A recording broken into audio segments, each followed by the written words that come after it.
सपने हमारे जीवन का अंग है, लेकिन अभी तक हम उनके रहस्य को ठीक से समझ नहीं पाए हैं। इस बारे में ज्यादातर वैज्ञानिक मानते हैं कि सपने शारीरिक विचारों, गलत खान पान और दिन भर सोचने की वजह से आते हैं। उनका यह कहना कुछ हद तक सही भी है, क्योंकि हमें कई सपने ऐसे भी आते हैं जिनका हमारे जीवन पर कोई असर नहीं पड़ता, वह बिल्कुल व्यर्थ होते हैं। लेकिन वही कुछ सपने ऐसे भी होते हैं जो कि सच में हमारे भविष्य को प्रभावित करते हैं। कुछ वैज्ञानिक कहते हैं कि नींद में सपनों का आना महज एक प्रक्रिया है, जो कि नींद के चक्र का ही एक हिस्सा है। परंतु दोस्तों, इसके बारे में वैज्ञानिकों के बहुत सारे मत हैं। कुछ वैज्ञानिक कहते हैं कि जब किसी इच्छा या तमन्ना की पूर्ति ना हो पाती है, तब हमें सपने आते हैं, या दिन में होने वाली गतिविधियों के आधार पर ही सपने आते हैं। हम सबको लगता है कि सोते वक्त हमारा दिमाग आराम कर रहा है, लेकिन ऐसा नहीं होता। सोते वक्त हिस्टामिन, सेरोटोनिन जैसे केमिकल नहीं निकलते हैं, जिस वजह से सपनों में हम अलग अलग फीलिंग को महसूस कर पाते हैं। ऐसे कई मामले सामने आए हैं। लोगों ने ऐसे कई सपने देखे हैं जो बाद में सच साबित हुए हैं। इसका अर्थ यह है कि इन लोगों के सपनों में आने वाले समय में होने वाली घटनाओं को पहले ही इनके सपनों में दिखा दिया है। जैसे कि अब्राहम लिंकन जी को सपने से ही पता चल गया था कि उनकी मौत कैसे होगी।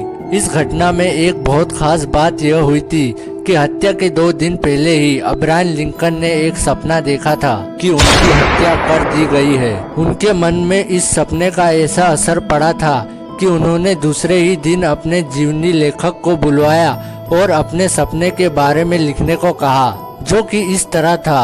अब्राहम लिंकन ने बताया था कि उस रात को मैं एक पत्र की प्रतीक्षा में देर रात तक जाग रहा था। तभी मुझे नींद लग गई और मैं सो गया।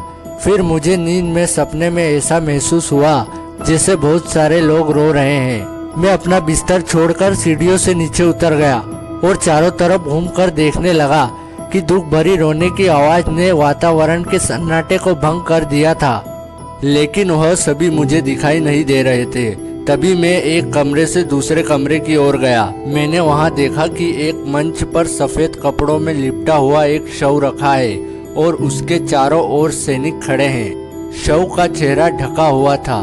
मैंने एक सैनिक से पूछा, व्हाइट हाउस में ये किसकी मृत्यु हो गई? तभी सैनिक ने उत्तर दिया, राष्ट्रपति की।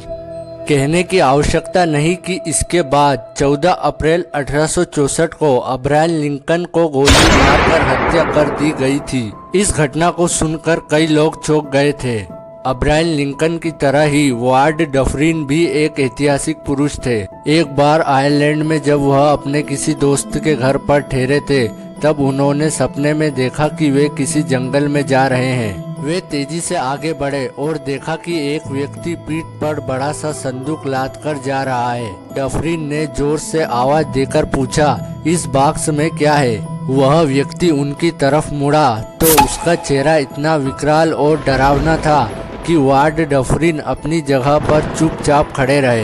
इतने में वह व्यक्ति अदृश्य हो गया। इधर डर के कारण उनकी नींद खुल गई, लेकिन फिर भी वे उस भयानक सी सूरत को भूल नहीं सके। कुछ समय बाद डफरिन को राजदूत बनाकर फ्रांस भेजा गया। वहां एक दिन उनको होटल में किसी राजनीतिक सम्मेलन में भाग लेने जाना पड़ा। जब वे ऊपर की मंजिल में जाने वाली लिफ्ट के पास पहुंचे तो यह देखकर दंग रह गए। जो भयानक सी शक्ल वाला व्यक्ति जो उन्होंने सपने में देखा था, वही उस लिफ्ट को चला रहा है। वे तुरंत होटल मैनेजर के पास जाकर उस लिफ्ट मैन के बारे में पूछताछ करने लगे।